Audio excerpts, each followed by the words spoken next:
The aircraft lifted off from Heathrow Airport with the heavy grace of something built to defy gravity, but still deeply respectful of it. Its nose tilted into the overcast London sky, slicing through low gray clouds that pressed down like a ceiling made of steel wool. Inside the cabin, the familiar orchestra of flight played on cue, seatbelts snapping shut, overhead bins thudding closed, a baby crying 3 rows back, someone laughing too loudly at nothing in particular. It was Flight 782, bound for New York. 275 souls. One ordinary departure. The captain's voice came over the intercom, practiced and smooth, the kind that made nervous flyers loosen their grip on armrests. Weather calm over the Atlantic. Slight turbulence expected. Estimated flight time, 7 hours and 40 minutes. Applause rippled softly through the cabin, an old habit, fading but not gone. At 30,000 feet, the city of London fell away into a mosaic of lights and rivers, glass and history. The Thames curved like a dark vein through the glow. People pressed their faces to the windows, snapping photos they'd forget to look at later. In seat 21A by the wing, a girl sat quietly. She looked younger than most of the passengers, 17, thin, shoulders hunched inside a gray hoodie, dark hair pulled back in a messy tie. A backpack rested at her feet, scuffed and overstuffed. No designer luggage. No parent beside her. Just a folded boarding pass tucked into the seat pocket and a pair of old headphones hanging uselessly around her neck. Her name was Emily Carter. She wasn't watching the skyline. She wasn't scrolling her phone. Her eyes were fixed on the wing, on the engine, specifically, studying it with an intensity that didn't match her age. The way a mechanic looks at a machine. The way a surgeon watches a heartbeat monitor. A flight attendant rolled the beverage cart down the aisle, the smell of coffee and reheated pastries floating through the cabin. The seatbelt sign chimed off. People relaxed. Laptops opened. Trays lowered. Normal life resumed at impossible altitude. Then the plane shuddered. Not turbulence. Not weather. This was different. It was sharp, violent, as if the aircraft had struck something solid in midair. A metallic bang echoed through the fuselage, followed by a deep, grinding vibration that rattled teeth and bones. Gasps burst from every corner of the cabin. Cups tipped. A man swore loudly. Somewhere, glass shattered. Emily's head snapped toward the engine. She saw it before anyone else truly understood it. A brief flash of orange, licking backward along the wing. Fire. The smell hit next, acrid, bitter, hot.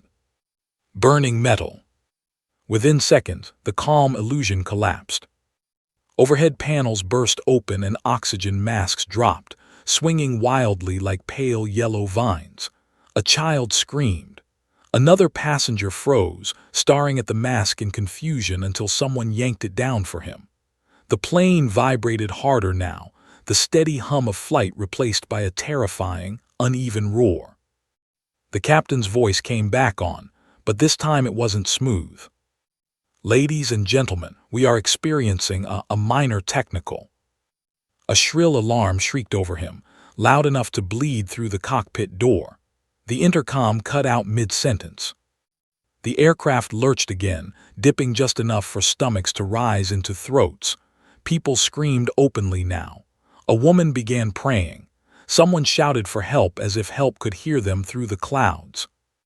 Emily didn't scream. She leaned closer to the window. The flames were stronger now, curling backward from the right engine, distorted by speed and wind.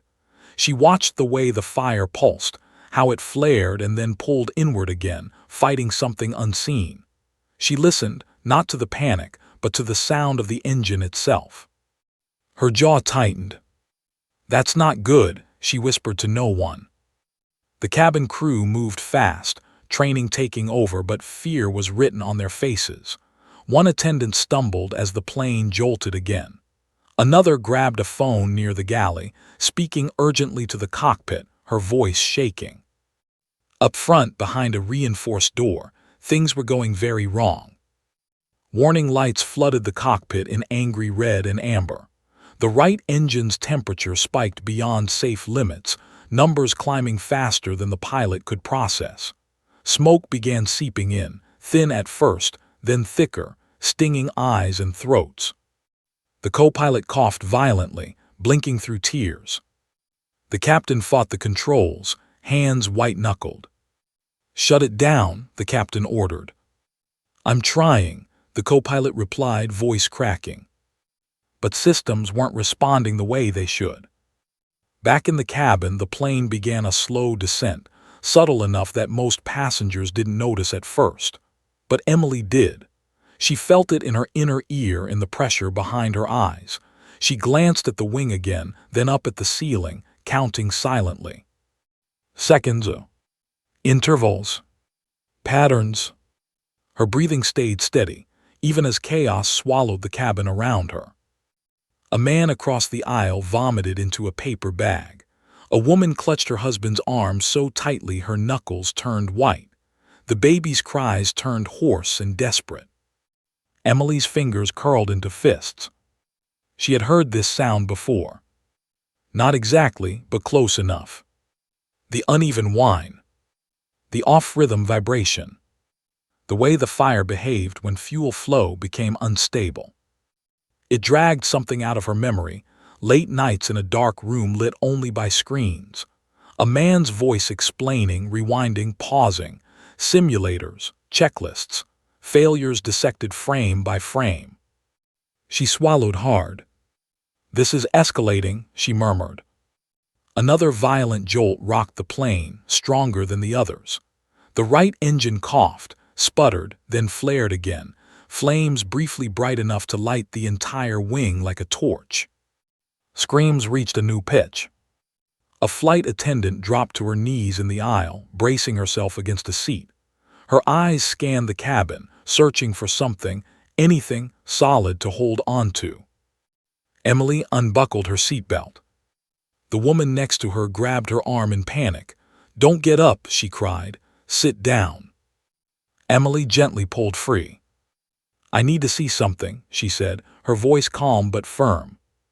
She stepped into the aisle as the plane trembled beneath her feet, every instinct in her body screaming not fear, but urgency, calculation, time slipping away second by second. Above them the engine screamed. Below them London waited, unaware. And as Emily looked toward the front of the plane, eyes sharp and focused, one terrifying truth settled into her chest. This wasn't just an emergency. This was the beginning of a disaster. And somehow, she knew she was already part of it. The aisle swayed beneath Emily's feet as she moved forward, the aircraft trembling like a wounded animal fighting to stay airborne. Every step felt heavier than the last, not from fear, but from awareness. She could feel the imbalance now, subtle but undeniable. The right side dipped just a fraction too long after each correction. The plane was compensating, but it was losing ground. Around her, panic had turned raw. A man shouted into his phone even though there was no signal. A woman sobbed openly, mascara streaking down her face. Someone screamed that they were going to die, and that single sentence rippled through the cabin like a contagious disease. Fear multiplied. Emily passed them all. To everyone else, she was just a teenager walking where she shouldn't, small, out of place, almost absurd in the middle of a crisis this big. No uniform, no authority, no visible reason to matter. But inside her head, everything was moving fast and clean. She counted again. The vibration pattern had shifted. The engine wasn't just burning anymore, it was misfiring. Fuel flow was uneven. That meant heat stress. That meant metal fatigue. That meant... Her gaze snapped back to the wing. The flames flickered outward, then suddenly pulled inward, as if something had been choked. The engine's roar dropped in pitch for half a second before surging again, angrier this time. Emily stopped walking. Her stomach tightened. "That's not suppression," she whispered. "That's starvation." The woman who had grabbed her earlier shouted her name. Emily didn't even know how she'd learned it, but the sound barely registered. Emily's world had narrowed to data and consequence. If the crew cut fuel to the engine to starve the fire, they'd bought time. If the system had failed on its own. She didn't finish the thought. Another jolt slammed through the cabin, strong enough to throw a flight attendant against the galley wall. Metal creaked. Overhead bins rattled violently, one bursting open as a suitcase tumbled out and struck a passenger on the shoulder. Screams erupted again. Emily steadied herself on a seatback, eyes closed for half a second, feeling the plane's response. The yaw correction lagged this time. The left engine was working overtime to compensate. Too much overtime. "You're overloading it," she murmured under her breath, as if the aircraft could hear her. She reached the mid-cabin exit row and paused. From here, she could see the wing more clearly, the engine housing visibly scorched, paint blistering under intense heat.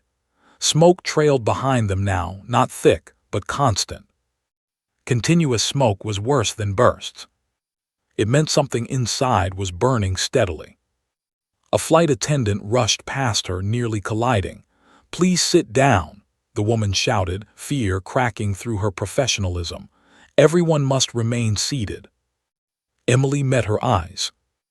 The attendant expected defiance, or panic, or ignorance. Instead, she saw focus. "How long since the first bang?" Emily asked. The question stopped the attendant cold. "I what?" "How long?" Emily repeated, louder now to be heard over the alarms. "Seconds matter." The attendant blinked, confused, then glanced toward the front of the cabin as if searching for permission that wasn't coming. "About 3 minutes," she said uncertainly. Emily exhaled slowly. "Too long." She looked forward toward the cockpit door, solid, closed, impenetrable. Smoke curled faintly from its seams now, thin but unmistakable. The attendant followed her gaze, dread creeping into her expression. Are you some kind of trainee?" she asked. "Flight school, simulator." Emily hesitated. Her past pressed against her chest, like a locked door threatening to burst open. "No," she said finally, "but I know what's happening." The attendant shook her head. "Honey, please." "The engine isn't just on fire," Emily cut in, voice sharper now. "It's destabilizing. If the internal turbine casing fails, it won't just shut down. It'll tear itself apart." The attendant's face drained of color. That's not possible," she whispered. Emily didn't argue, she simply pointed. Another pulse of flame flared, shorter this time, uneven. The engine's sound cracked like something choking. The plane dipped again, more noticeably now. Luggage slid along the floor. People screamed as gravity betrayed them. Emily grabbed the seat back harder. Inside the cockpit, the situation had crossed from emergency into nightmare. The co-pilot's vision blurred as smoke thickened, alarms screaming over each other in a chaotic chorus. He wiped his eyes, coughing violently, hands shaking as he tried to follow procedures he'd practiced 1,000 times, but never like this. "Hydraulics are fluctuating," he shouted. The captain grunted, fighting the controls. "We're losing thrust faster than projected." Fire suppression didn't hold. I know. London Air Traffic Control called again, voices calm but insistent. Still no response. The captain reached for the radio, but another warning blared, louder, sharper, more urgent. "Engine failure imminent." Back in the cabin, Emily felt it before anyone announced it. The right engine's vibration changed again, lower frequency, deeper, like a growl turning into a death rattle. Her pulse quickened for the first time. "This is it," she whispered. A man nearby heard her and snapped, "What is it? What's happening?" Emily looked at him, not cruelly, not kindly, just honestly.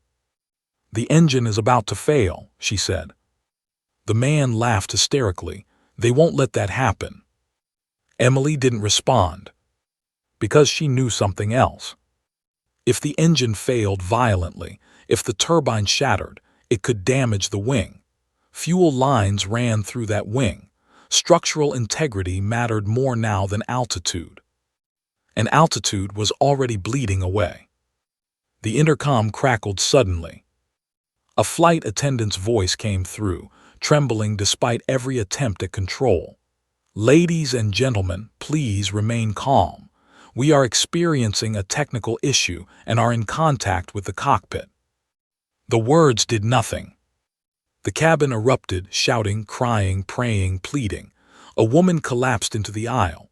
Someone demanded answers. Someone demanded alcohol. Someone demanded God. Emily closed her eyes. She pictured diagrams she knew by heart. Cross-sections. Failure points. Timelines. If the engine tore free. Her eyes snapped open. "No," she breathed. She turned sharply and began moving again, this time faster, pushing past frozen passengers, ignoring hands reaching for her sleeve. The flight attendant who had spoken to her earlier chased after her. "You can't go forward. The cockpit is." "I know," Emily said, not slowing, "but they're running out of time." Smoke was thicker near the front now, stinging her eyes, coating her tongue with bitterness. The cockpit door loomed ahead, still closed, still locked. Behind it, the pilots were drowning in alarms. In front of it, a 17-year-old girl raised her hand. And knocked. Once. Twice. Hard. The sound echoed through the chaos. Inside the cockpit, both pilots froze. The captain turned slowly toward the door, disbelief etched across his smoke-streaked face. Outside, Emily leaned closer to the reinforced metal and spoke, not loudly, not desperately, but with chilling certainty. "Open the door," she said. "You're about to lose the engine, and you don't see what comes next." And for the first time since takeoff, the plane seemed to hesitate. As if the future itself had paused, waiting to see whether anyone would listen to the girl no one had noticed. The knock echoed inside the cockpit like a gunshot. The captain turned fully in his seat, disbelief fighting exhaustion. No one knocked during an emergency. Not passengers. Not ever. The cockpit was supposed to be sealed off from panic, from noise, from exactly this kind of intrusion. Another cough tore through the co-pilot's chest. He bent forward, gasping, one hand braced on the console, the other clawing at his oxygen mask as smoke thickened around them. The alarms hadn't stopped screaming for minutes now. They overlapped, competed, blurred into a single shrill warning that drilled into the skull. Then the voice came again, muffled through reinforced steel but clear. "Open the door," the girl said. "You're about to lose the engine, and you don't see what comes next." The captain stared at the door as if it had spoken on its own. "Did you hear that?" he asked hoarsely. The co-pilot nodded, eyes wide. "That's a kid." Another violent shudder slammed through the aircraft, harder than before. The right side dipped sharply, the control column jerking in the captain's hands. He swore under his breath, correcting instinctively, fighting the plane back into line. A new alarm cut through the noise. "Engine fire severe." The co-pilot's breathing turned ragged. "Captain, the suppression." "I know," the captain snapped, then softened. "I know." Smoke rolled thicker now, filling the cockpit in gray waves. The captain's eyes burned. His head pounded. He reached for the radio again. "London Control, Flight 782. Static. Nothing." The systems were failing faster than procedure could save them. Outside the cockpit door, Emily stood perfectly still, palm resting against the cold metal. Smoke seeped from the seams, curling around her fingers. She ignored the sting in her eyes and focused instead on the sound of the aircraft, the language it spoke when it was hurting. The right engine wasn't screaming anymore. It was dying. That scared her more. A flight attendant hovered several feet behind her, frozen in place. "You need to move," the woman whispered, Please, if something happens. Something already is, Emily replied quietly. Another jolt rocked the plane, followed by a sickening sensation of tilt. Passengers screamed as gravity shifted sideways, bodies slamming into armrests and each other. The aisle filled with cries. Somewhere, something heavy crashed loose. Emily didn't flinch. She knocked again, harder this time. Inside the cockpit, the captain made a decision he'd never imagined making. "Unlock it," he said. The co-pilot hesitated. "Sir." "I said unlock it." A warning light flashed as the door mechanism disengaged. With a hiss and a groan, the cockpit door cracked open. Smoke poured out like a living thing. Emily stepped forward immediately. The captain blinked in shock. She was younger than he'd expected. Much younger. A child, really, smaller than the uniformed professionals trained for this moment, wearing a hoodie and sneakers, hair pulled back in a messy tie. "What the hell?" he started. "You shut the engine down too late," Emily said, stepping fully inside. "The fire's inside the core now." The words sliced through the chaos. The co-pilot stared at her, stunned. "Who are you?" Emily's eyes flicked across the instrument panel, temperatures, pressures, warning lights, absorbing everything in a single, terrifying glance. "You're about to experience an uncontained failure," she continued. "If that turbine breaks, it'll shred outward. The wing won't hold." The cockpit went dead silent. Even the alarms seemed to fade into the background. The captain felt something cold settle in his chest. That's worst case," he said. "We don't jump to." The aircraft lurched violently, cutting him off. The right engine's roar dropped suddenly, then surged in a broken, uneven howl. The vibration changed pitch, deeper now, more erratic. The plane yawed sharply, the left engine struggling to compensate. Emily grabbed the jump seat as the cockpit tilted. "That," she said tightly, "is the casing beginning to deform." The co-pilot's face went ashen. "Captain, the readings." "I see them." Emily swallowed. Her heart was racing now, not with fear but with urgency. Time had collapsed into a narrow tunnel. Every second mattered. "You need to prepare for a full engine separation," she said, "and you need to do it now." The captain stared at her, incredulity battling instinct. "You're 17, he said. "You shouldn't even be in here." Emily met his gaze. "My father died in a test crash caused by this exact failure chain," she said. "I've studied it for 7 years. If you don't trust me, that's fine, but you don't have time not to listen." Another bang thundered through the aircraft, deeper, more ominous than the first. The plane shook violently, warning lights exploding across the panel like a Christmas tree from hell. The co-pilot shouted, structural vibration increasing. Emily's hands clenched into fists. "It's starting." Outside the cockpit, panic reached a boiling point. Passengers screamed as the aircraft dipped again, this time more steeply. The sensation of falling clawed at stomachs. A woman fainted in the aisle. A man grabbed an oxygen mask and screamed into it as if it could hear him. The flight attendant struggled to keep people seated, voices hoarse, eyes wild. Inside the cockpit, smoke blurred vision. The captain wiped his face, hands trembling now despite years of training. "How do you know this?" he demanded, desperation creeping into his voice. Emily hesitated, just for a fraction of a second. "Because I've watched this plane die 1,000 times, she said quietly, "and this is exactly how it starts." The co-pilot coughed again, doubling over. "Captain, I can't." The captain grabbed his shoulder, fear flaring. "Stay with me." Emily stepped closer, voice urgent. "He's inhaling too much smoke. He needs to switch masks or he'll lose consciousness." The co-pilot looked up, shocked. "How do you?" "Please," Emily said, softer now, "just trust me." The captain hesitated, then nodded sharply. "Do it." The co-pilot fumbled with his mask, hands shaking. Emily reached out without thinking, guiding his fingers, her movements quick and precise. Another violent shudder slammed through the cockpit. A new warning blared. Engine disintegration imminent. The captain's breath caught. Emily felt it too, the deep, terrifying vibration that meant metal was tearing itself apart at thousands of rotations per minute. She looked at the captain, eyes wide but steady.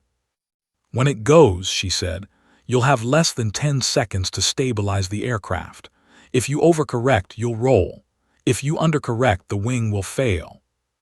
The captain swallowed hard. "And if I do exactly right?" Emily didn't answer immediately. She listened. She felt. She calculated. "Then," she said quietly, "you might keep the wing attached." The cockpit fell into a terrible, fragile stillness. And then, the right engine let out a sound no one in the aircraft would ever forget. A scream of tearing metal. The plane shuddered violently, as if something massive had just ripped free. Emily's eyes locked on the panel. "This is it," she whispered. And as the aircraft lurched into chaos, with London sprawling below them and 275 lives hanging in the balance, one terrifying question hung in the smoke-filled cockpit. Had they already waited too long? The scream of tearing metal ripped through the aircraft like a living thing. It wasn't loud in the way explosions were loud. It was deeper, angrier, a sound that vibrated through bone and steel at the same time, as if the plane itself were crying out in pain. The right engine failed catastrophically. Inside the cockpit, every alarm reached a fever pitch at once.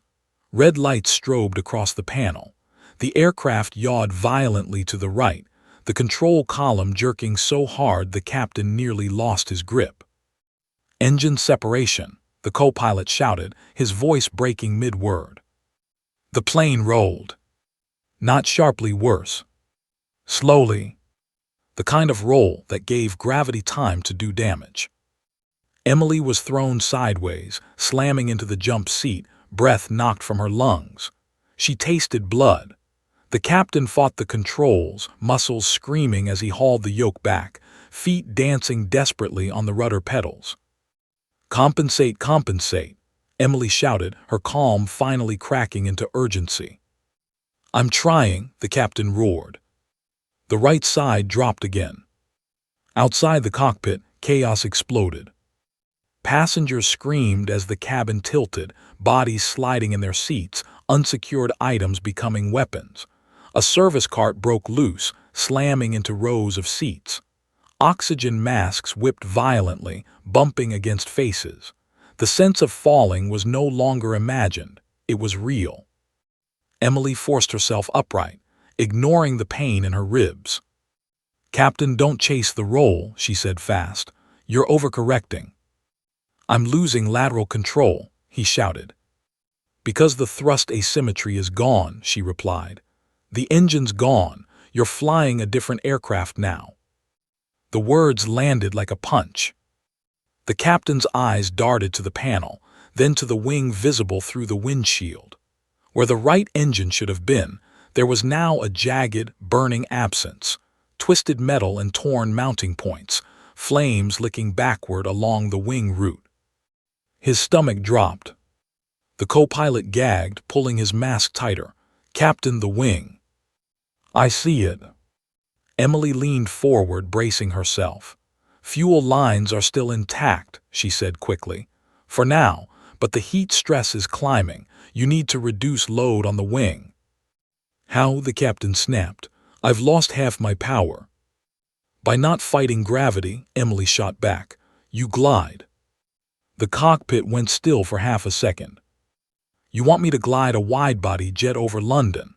the captain said, disbelief sharpening his voice. "Yes," Emily said, "because if you don't, you'll rip the wing off trying to save altitude you can't keep." Another violent tremor shook the aircraft, as if emphasizing her point. The captain's jaw clenched, sweat mixed with soot on his face. Training screamed one thing, instinct screamed another, and somewhere between them sat a 17-year-old girl who shouldn't have been there, but who was right. He exhaled sharply. "Fine," he said, "we glide." He eased off the controls. The sensation of falling deepened, but the roll stabilized. For the first time since the engine failed, the aircraft stopped fighting itself. Emily's shoulders sagged slightly. "That's it," she said. "That's the balance point." The alarms didn't stop, but they changed. Some quieted, others softened. The chaos shifted into something else. A fragile, terrifying calm. Outside, London expanded beneath them. Streets, buildings, the river slicing through the city like a dark ribbon. The plane was descending now, not violently but steadily. Too steadily. The co-pilot's voice trembled. "We're losing altitude fast." "I know," the captain replied. "Any suggestions?" His eyes flicked to Emily despite himself. Emily swallowed. Her mind raced through possibilities, discarding them as fast as they appeared. Too high for a river landing. Too heavy for an emergency stop without power. Too many people below. And too little time. "Where's the nearest long runway?" she asked. "Heathrow," the co-pilot replied weakly. But we're not configured," the captain finished, "and we might not make it." Emily closed her eyes for a fraction of a second. She saw her father's hands on a simulator yoke. Heard his voice explaining margins. Mistakes. What not to do when fear took over. She opened her eyes. "You'll make it," she said quietly, "if you don't rush it." The captain barked out a humorless laugh. "That's your advice." "No," Emily said. "My advice is this. Your biggest enemy right now isn't altitude, it's panic." Another tremor rolled through the fuselage. Smoke thickened again, this time tinged with the unmistakable smell of burning insulation. The co-pilot coughed violently. "Captain, my vision." Emily moved instantly, guiding him back, adjusting airflow, checking his mask seal. "Stay with us," she said firmly. "I need you conscious." "You need me?" he rasped. "Yes," she replied, "both of you." Outside the cockpit, a flight attendant's voice cracked over the intercom. "Ladies and gentlemen, please brace, please." Her voice broke. The word brace tore through the cabin like a blade. Passengers cried openly now. Hands clutched strangers. Parents wrapped bodies around children. Some prayed. Some screamed. Some stared in stunned silence at the oxygen masks swinging in front of them. Emily felt the weight of them all. 275 lives, unknowingly balanced on decisions being made second by second. "Captain," she said, her voice lower now, steadier, "you're going to need to talk to air traffic control, not just for clearance." The captain frowned. "For what then?" Emily met his eyes. "For help you don't usually ask for." Another alarm cut in. "Fuel leak, right wing route." The cockpit froze. The captain's face went pale. "That means—" "It means fire is no longer your biggest problem," Emily finished. "Structural failure is." Silence swallowed the cockpit. Below them, the city rushed closer. The captain stared ahead, hands trembling despite his grip. "If that wing fails—" "We don't survive," Emily said plainly. The co-pilot let out a broken sound, somewhere between a sob and a cough. Emily felt her throat tighten, but she pushed it down. "Listen to me," she said, leaning forward. "You still have control, but you won't for long. You need to commit to a landing now. No holding patterns, no maybes." The captain's radio crackled suddenly. "Flight 782, this is London Control. We have you on radar. State your emergency." The captain grabbed the microphone, but hesitated. His eyes flicked to Emily. She nodded once. "London Control," he said, voice hoarse but steady. "We've lost an engine, possible structural damage. We are descending without full power." A pause. Then, Flight 782, confirm souls on board. The captain swallowed. 275. The cockpit fell silent again.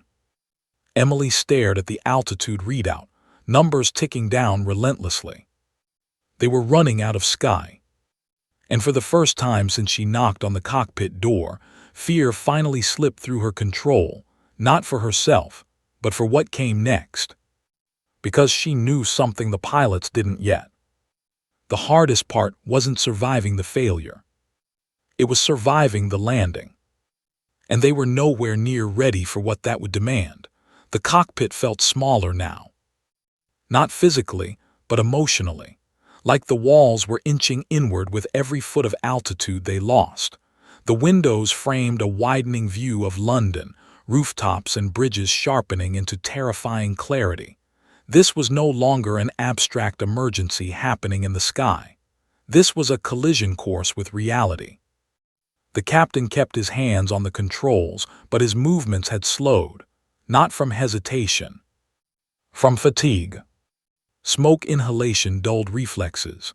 Adrenaline burned fast and left nothing behind. His breaths came shallow, measured only by willpower. Years of training fought to keep him upright, focused, professional. But Emily saw it. "You're compensating late," she said quietly. The captain stiffened. "I'm fine." Another tremor rippled through the aircraft, subtle but wrong. The wing groaned, a deep, stressed sound that vibrated through the cockpit floor. Emily didn't raise her voice. She didn't argue. "You're losing strength in your left arm," she said. "Your corrections are lagging by half a second." The co-pilot looked up sharply. "Captain, your hand." The captain glanced down. His fingers were trembling. He swallowed hard. Pride flickered, then died. He exhaled shakily, eyes closing for a fraction of a second longer than safe. Emily felt the moment shift. "Let me help," she said. Silence. The idea hung in the smoke-filled cockpit like blasphemy. The captain laughed weakly. "You're 17. Yes. You don't have a license. No. You don't have flight hours. I have thousands," Emily said calmly, "just not in the air." The co-pilot stared at her. "Simulators." "Failures," Emily replied. "Only failures." Another alarm sounded, lower priority but ominous. Roll authority degraded. The captain closed his eyes. London Control crackled through the radio again, voices sharper now. "Flight 782, you are descending rapidly. State intentions." The captain didn't answer. He looked at Emily. Really looked at her. Soot streaked her face.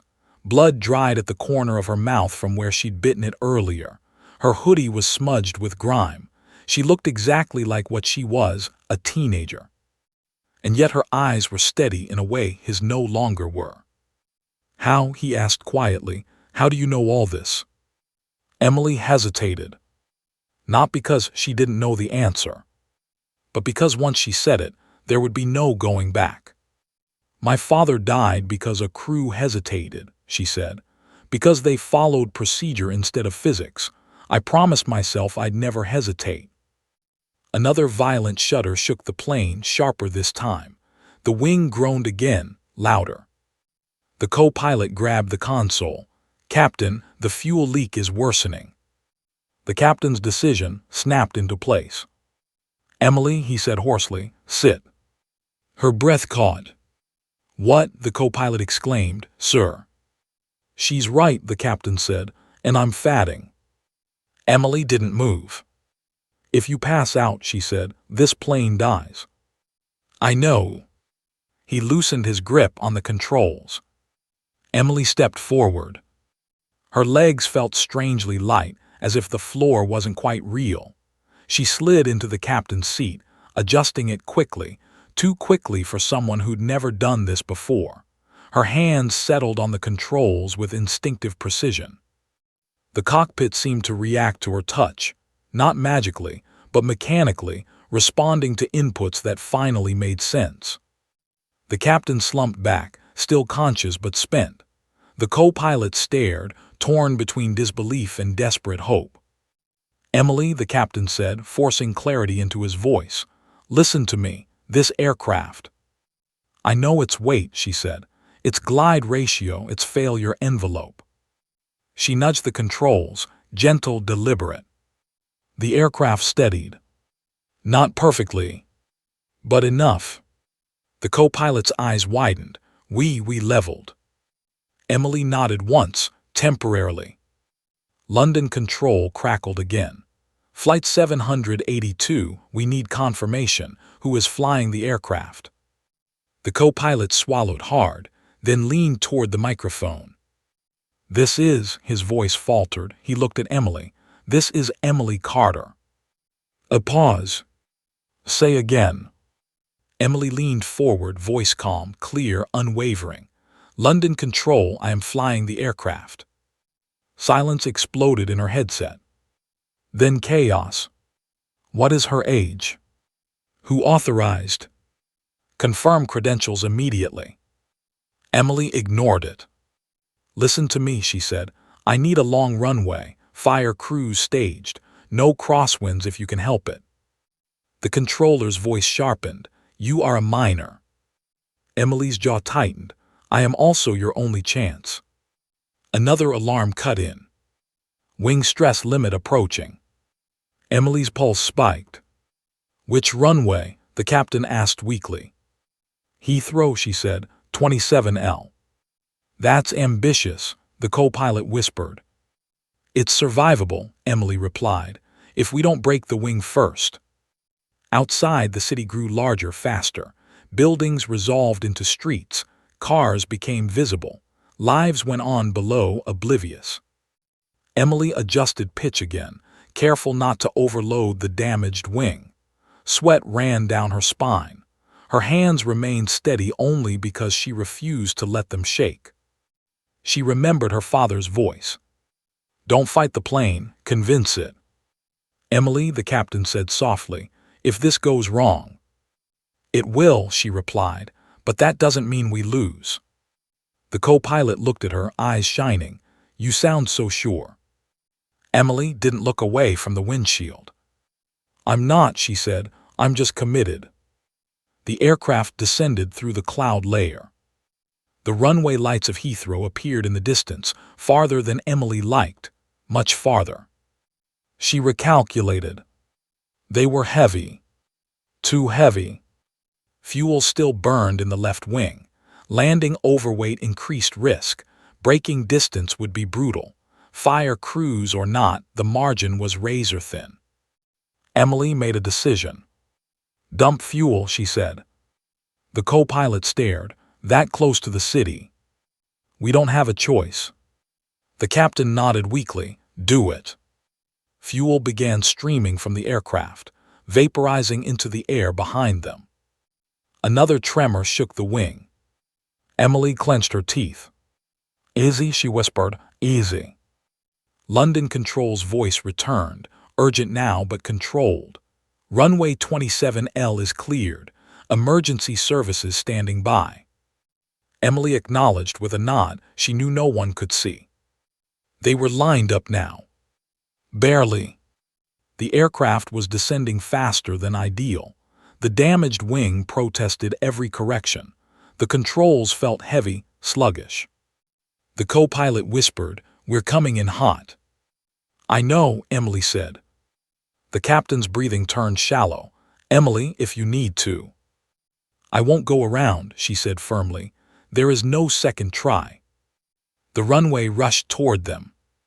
Too fast. Too steep. Emily adjusted one final time. The wing screamed. A loud cracking groan echoed through the cockpit. The co-pilot cried out, structural warning. Emily's eyes locked on the threshold lights. Hold, she whispered, just hold together. The ground surged upward. And in that final, breathless moment, with the aircraft seconds from impact and the damaged wing threatening to tear itself free, Emily realized the truth she hadn't let herself face yet. Landing the plane was only half the battle. Surviving it was something else entirely. The runway lights rushed toward them like a wall of stars. Too fast. Too steep. Too unforgiving. Emily's grip tightened on the controls, her knuckles whitening as the aircraft shuddered beneath her. The damaged wing screamed again, a deep metallic groan that vibrated through the cockpit floor and up into her bones. Warning lights flared, one after another, but she stopped reading them. There was no time for interpretation now, only instinct and commitment. "Speed's high," the co-pilot said, his voice barely steady. "I know," Emily replied. "Rate of descent." "I know." The captain watched from his seat, half-slumped, eyes locked on her hands. He had flown for 26 years. He had landed in storms, in crosswinds, in emergencies that would haunt him forever. But he had never seen anyone fly like this. Not careful, not aggressive, but deliberate, as if every movement had been decided long before the crisis ever began. "Emily," he said weakly, "don't force it." "I'm not," she said. "I'm letting it happen." The runway threshold flashed beneath them. Emily eased back just enough. The nose lifted slightly. Too much lift would stall them. Too little would slam them into the ground like a dropped hammer. The aircraft hesitated in that razor-thin space between flying and falling. Then, boom! The left main landing gear struck first. The impact tore a scream from the cabin as metal shrieked against concrete. The aircraft bounced, once, hard enough to slam everyone into their restraints. Overhead bins burst open. Loose bags became missiles. A man was knocked unconscious instantly as his head snapped forward. Emily fought the urge to overcorrect. "Hold," she whispered again. "Hold." The right side came down next. Too hard. The damaged wing flexed violently, sparks exploding as the gear scraped the runway. For a horrifying split second, it looked like the wing might fold inward completely. The co-pilot screamed, "Wing stress." Emily didn't look. She slammed the throttles fully closed and focused on keeping them straight. The aircraft slammed down fully, all wheels screaming now, the sound so loud it felt like the sky itself was tearing apart. The cockpit filled with the smell of burning rubber and scorched metal. They were on the ground. But they were not safe. "Reverse thrust," the co-pilot shouted. Emily hesitated. "No," she said sharply. "What?" "No reverse," she repeated. "The engine's gone on the right and the left can destabilize the wing. We brake only." The captain's eyes widened. "At this speed?" "We don't have a choice." Emily slammed the brakes. The deceleration was brutal. Passengers were thrown forward, bodies straining against seatbelts, screams erupting as the aircraft rattled violently down the runway. The left engine screamed in protest. The damaged wing bucked again, sparks spraying in a blinding shower as metal scraped concrete. "We're drifting," the co-pilot yelled. Emily corrected gently. Too much rudder would rip the wing. Too little would send them veering off the runway into fire trucks, terminals, anything. The runway rushed past in a blur. The end was coming fast. "Distance?" the captain asked hoarsely. "Not enough," Emily replied. Another explosion of sparks burst from the right side as the weakened landing gear began to fail. The aircraft lurched, tilting sharply. Passengers screamed as the cabin leaned. The co-pilot shouted, "Gear collapsing." Emily felt it, felt the plane beginning to give up. Her heart hammered. She had planned for this. She had known it was likely. But knowing didn't make it easier. "Brace for ground loop," she said. "What?" the captain croaked. "I'm going to let it turn," Emily said, controlled. The captain stared at her. "You'll tear it apart." "If I don't," she replied, "we'll run out of runway at full speed." She eased off the left brake and applied pressure to the right, just enough. The aircraft began to yaw. Not violently. Not yet. The right landing gear finally collapsed with a deafening crack, the wing slamming down onto the runway. Sparks erupted like fireworks. The sound was unbearable, metal grinding, tearing, screaming. The plane spun. Passengers were thrown sideways as the aircraft skidded across concrete, smoke and flame trailing behind it. Windows rattled violently. Someone screamed that they were on fire. Emily fought the spin, keeping it from becoming catastrophic, her hands moving with terrifying calm. "Hold together," she whispered, "please." The aircraft slowed. 50 knots. 40. 30. The spin eased. And then, silence. The plane shuddered one final time and stopped. For half a second, no one moved. No alarms. No screaming engines. No motion. Just the ticking of cooling metal and the distant crackle of fire crews racing toward them. Then the cabin erupted. Screams turned into sobs. People laughed hysterically. Someone shouted, "We're alive," over and over again like a prayer. Hands grabbed strangers. A woman collapsed into tears, clutching her child so tightly the girl cried out in pain. In the cockpit, Emily sagged forward, forehead touching the controls. Her hands were shaking now. The co-pilot let out a broken laugh, half sob, half disbelief. We stopped." The captain stared through the windshield at the smoke-filled runway, eyes glassy. She stopped it. Emily lifted her head slowly. "We need to evacuate," she said. "Now." Almost on cue, flames licked higher along the damaged wing. Fuel that hadn't finished dumping ignited, sending a wave of heat across the fuselage. The co-pilot snapped back into motion. Evacuation procedures. The captain grabbed the radio. "Emergency crews, we have fire on the right wing.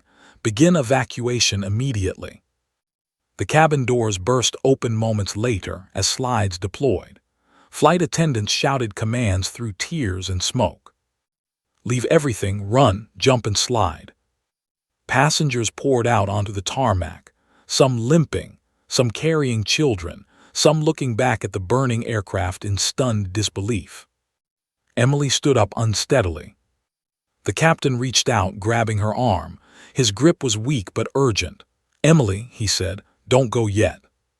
She turned. He looked at her with something deeper than gratitude, something like awe mixed with guilt. "You just saved everyone on this plane," he said quietly. Emily swallowed hard. "Not yet," she replied. "Fire spreads fast."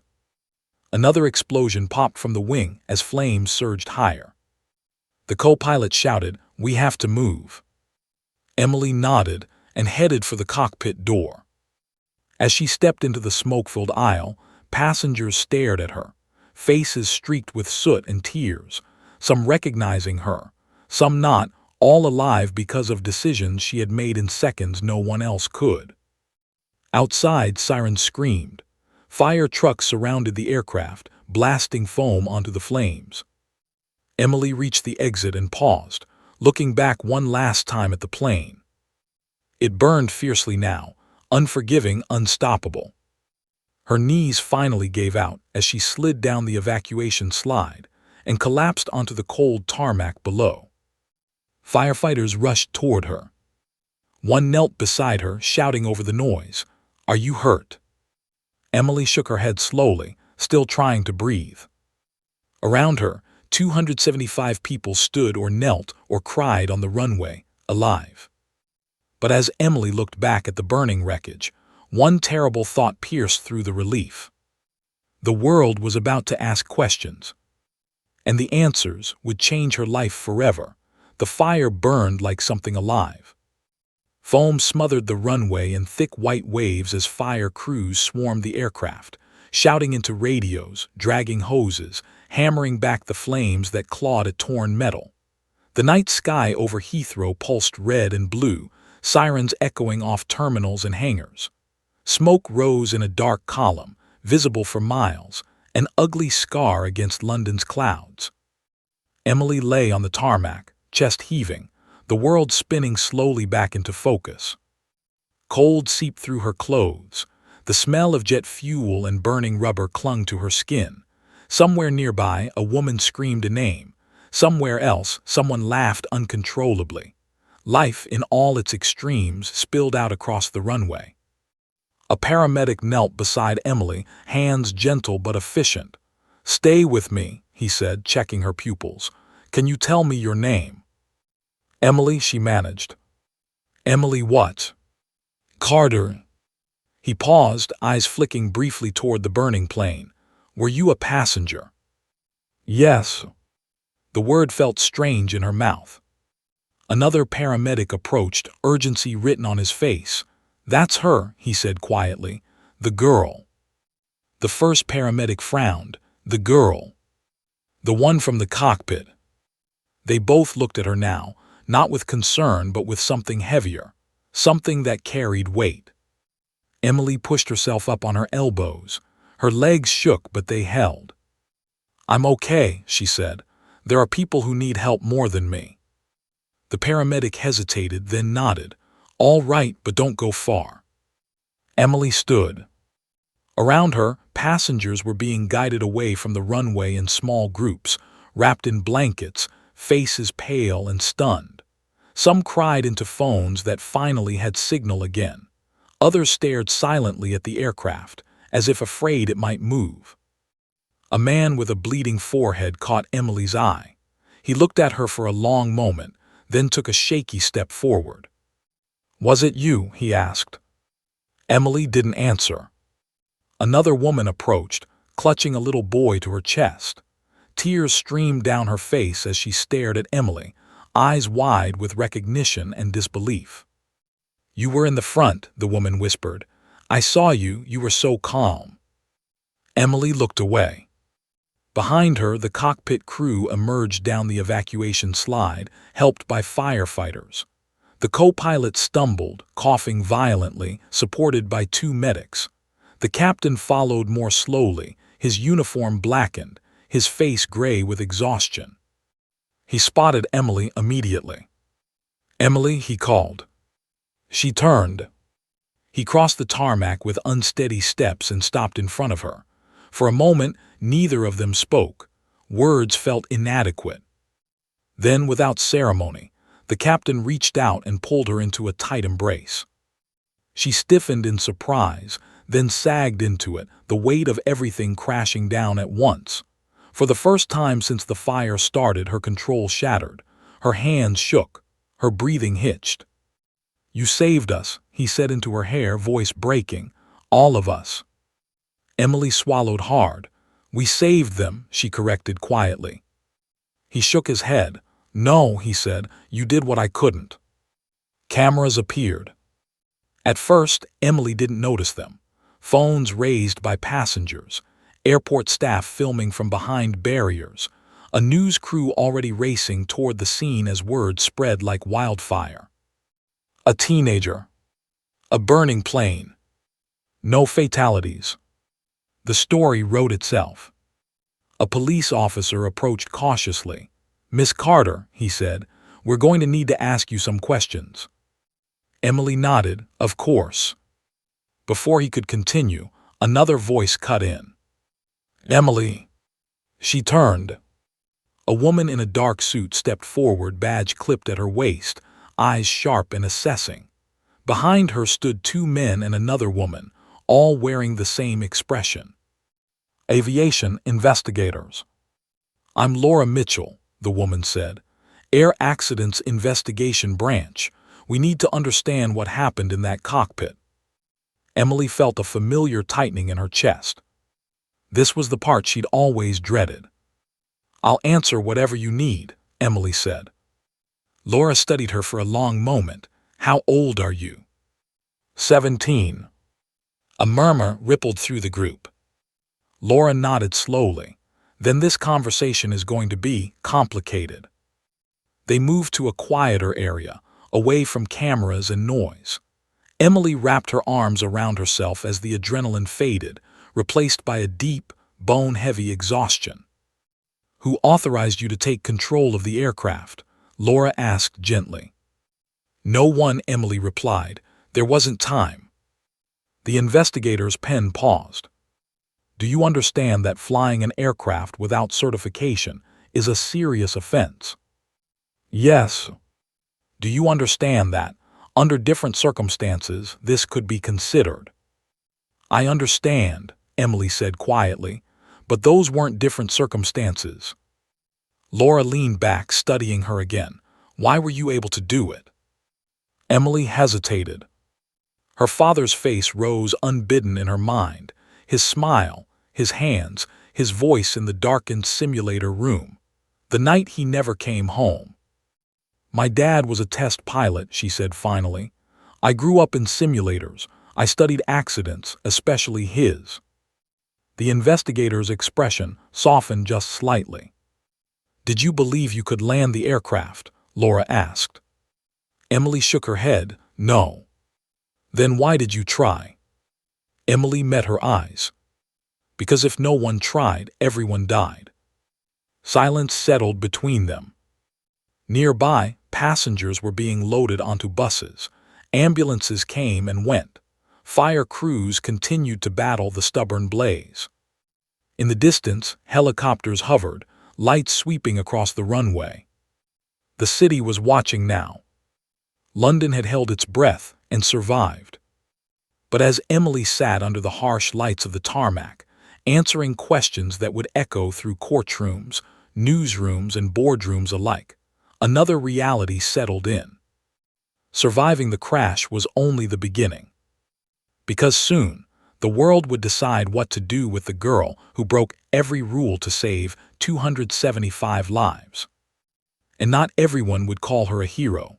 By dawn, the story had already fractured into 1,000 versions.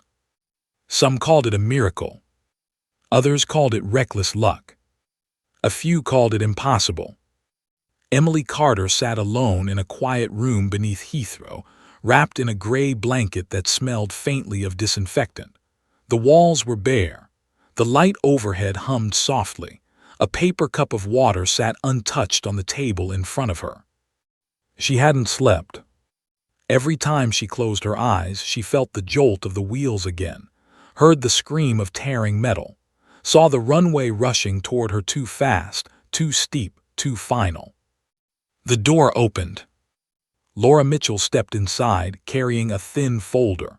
Her expression was tired now, less official, more human. Media's calling you everything from a prodigy to a criminal, Laura said, taking a seat across from her. Just thought you should know. Emily nodded faintly. I figured. Laura slid the folder onto the table but didn't open it. The pilots have given their statements. Emily's fingers curled into the blanket. And, she asked quietly. Laura met her eyes. They both said the same thing. Emily waited. That without you, Laura continued, they would have lost the aircraft. Emily let out a slow breath she hadn't realized she'd been holding. However, Laura added, there are others who disagree. A pause. Senior officials, Laura said carefully, legal teams, people who weren't in the cockpit. Emily almost smiled. What are they saying? She asked. That you interfered, Laura replied. That you created liability, that you took control without authorization and endangered lives. Emily looked down at her hands. They're not wrong, she said. Laura frowned. You don't believe that. I believe rules exist for a reason, Emily replied. I also believe sometimes they fail faster than planes do. Laura studied her for a long moment, then opened the folder. Inside were photos, burning wreckage, twisted metal, soot-streaked faces. One image stopped Emily's breath. A group of passengers standing together on the runway, wrapped in blankets, alive. All 275 survived, Laura said softly. No fatalities, minor injuries only. Emily's eyes burned. Then it was worth it, she whispered. Laura closed the folder. That's the question, Emily. A knock interrupted them. The door opened again, this time revealing two men in dark suits. Their presence changed the air in the room instantly. One of them spoke first. "Emily Carter, I'm Thomas Hale. This is Richard Bowman. We represent the Aviation Authority." Emily straightened. "We need to discuss what happens next," Hale continued, "and the implications of your actions." Laura's jaw tightened. She's still a minor. "And she's a central figure in an unprecedented incident," Hale replied calmly, "which makes her age complicated." Emily felt a familiar knot forming in her chest. Hale leaned forward. "Do you understand that what you did could encourage others to attempt similar actions?" "Yes," Emily said, "which is why they shouldn't." Bowman raised an eyebrow. "Yet you did." "Yes," Emily said again, "because no one else could." Silence fell. Hale exchanged a glance with Bowman. "There are voices calling for charges," he said. "Unauthorized operation, endangerment, even impersonation." Emily's breath caught, but she didn't look away. "And there are voices calling you a hero," Hale added, "which puts us in an impossible position." Laura spoke sharply. "You're talking about a child who saved a plane full of people." Hale's tone remained even. "We're talking about precedent." Emily laughed softly, once bitter and tired. "My dad used to say precedent is what people hide behind when they're afraid to admit the truth," she said. Hale studied her. "And what truth is that?" "That sometimes survival requires someone to break the rules," Emily replied. "And then everyone argues afterward so they don't have to admit they would have done nothing." The room went quiet. Bowman cleared his throat. "Public opinion is volatile," he said. "Right now you're a symbol, but symbols are dangerous." Emily looked up. "I never wanted to be one." "I believe you," Laura said quietly. Hale stood. "For now you're not under arrest," he said. "But this investigation will continue. You may be called to testify. You may face consequences." Emily nodded. "I expected that." Hale hesitated at the door. "One more thing," he said. "If you had to do it again, knowing everything you know now, would you?" Emily didn't answer right away. She thought of the screams, the weight of the controls, the moment the plane finally stopped. She thought of the 275 faces she'd seen on the runway. "Yes," she said simply. Hale nodded once and left. Laura remained behind. "You should get some rest," she said gently. Emily shook her head. "I don't think I can." Laura stood. "Then let me tell you something you might not hear anywhere else." Emily looked up. "There are people in this building right now," Laura said, "who owe their lives to you. They may never agree on what to call you, but they'll never forget." Laura left. Emily sat alone again as the sun began to rise over London, painting the sky in pale gold and gray. Outside, the city woke up, traffic moved, people went to work, life resumed. Inside that small room, Emily realized something else. This wasn't over. Because soon, the final decision wouldn't be made by investigators or officials. It would be made by the court of public opinion. And the question they would ask was what happened. It was whether a 17-year-old girl had the right to save 275 lives without permission. The following days were a blur. News outlets across the globe had plastered Emily Carter's face across every screen. Headlines alternated between "Teenage hero lands burning plane" and "Unlicensed teen risks lives on flight 782." Social media churned relentlessly, threads erupting with admiration, disbelief, and fury. Emily sat quietly in her bedroom, the sunlight slicing across the floorboards, the smell of burnt metal still clinging faintly in her clothes. She hadn't left home since the incident. Calls, messages, and emails piled up, most of them ignored. She wanted silence. She wanted normal, but normal didn't exist anymore. Her phone buzzed. A text from the captain. "Come to Heathrow, you need to hear this in person." Emily hesitated, then typed back, "Be there." The tarmac was quieter than it had been that night.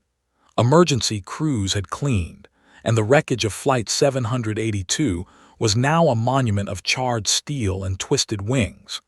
Emily stepped onto the runway, feeling the residual heat beneath her boots, the faint scent of jet fuel lingering like a ghost. She had been back in simulators countless times, but nothing had prepared her for the weight of real consequences. The captain approached her first, unsteady but alive, soot-streaked hair now brushed back from his face. He handed her a folded envelope. Inside was a letter, formal yet trembling with emotion, thanking her for extraordinary courage, detailing how her quick thinking had prevented a catastrophic disaster. "You saved lives," he said simply, voice low. "Not because you were ordered to, but because you knew, and no one will ever forget that." Emily nodded. "I just did what had to be done." He smiled faintly. "That's exactly why the world is both grateful and furious at you." Inside the airport hangar, reporters and cameras waited. Emily felt her stomach twist. She wasn't ready for the public eye, but she had no choice. The investigation board had made a decision. She would be publicly debriefed, questioned, and her actions analyzed for both legal and moral precedent. Stepping up to the podium, Emily took a deep breath. Cameras flashed. Microphones jostled. The entire world seemed to be holding its breath. "Emily Carter," a reporter began, "do you consider yourself a hero?" Emily's eyes scanned the sea of faces, all staring, waiting. "I don't think anyone can call themselves a hero," she said softly. "I just tried to survive long enough to save the people around me. Everyone on that plane, crew, passengers, everyone was part of that. I just happened to be at the controls." A murmur ran through the crowd. Another reporter shouted, "Did you think about what could have happened if you failed?" Emily paused. She thought of the twisted metal, the screams, the sheer improbability of survival. "I didn't have time to think about failure," she admitted. "If I had, I wouldn't have done anything at all." The words struck the room, honest, raw, terrifying in their simplicity. Back in the shadows, Laura Mitchell and the investigators watched quietly. Some of the faces in the crowd scowled, shaking their heads. Others were silent, mouths agape. Emily had split the world in two. Some called her brilliant, some called her reckless. Emily didn't care. Not really. She only knew that for the first time since the night of the fire, she could finally exhale. Weeks later, awards came. Letters, invitations. Every major airline and aviation authority reached out. Offers for scholarships, internships, and even speaking engagements poured in. Yet Emily remained reluctant. Fame was not a comfort. It was a weight, one she had carried lightly during Flight 782, but now the world wanted her to carry it forever. And then came the question she had been avoiding: legal consequences.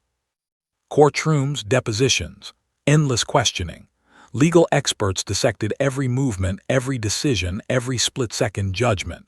Emily's defense was simple. She saved lives. But the world wasn't simple. Rules existed to prevent chaos. A 17-year-old braking protocol was a dilemma officials couldn't ignore.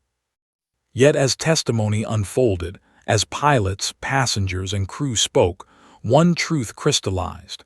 She had been the only one who could have done it. The ruling was unprecedented.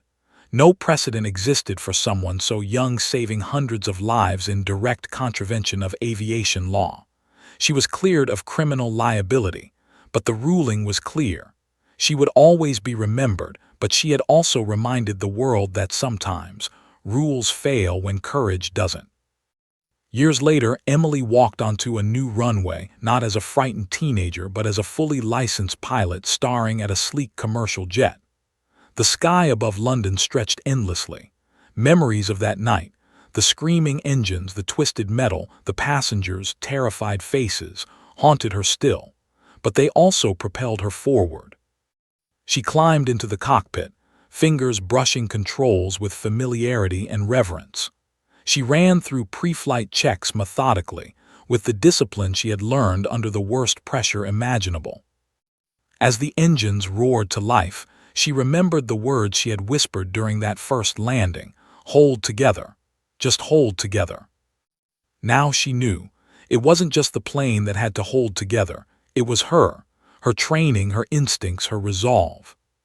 And she did. The city below disappeared as Flight 782's memory became legend. Emily Carter lifted into the sky, carrying not only passengers but a legacy forged in fire, a legacy of courage, calm, and a truth the world could never ignore. Sometimes, the bravest act is the one no one has permission to attempt. Above the clouds, the wind rushed past. She exhaled, the tension of 17 years and 17 minutes finally easing. Somewhere far below, London's heartbeat returned to normal. And somewhere quietly, the world began to realize that heroes do not ask permission. The sky was hers, and for the first time so was the story.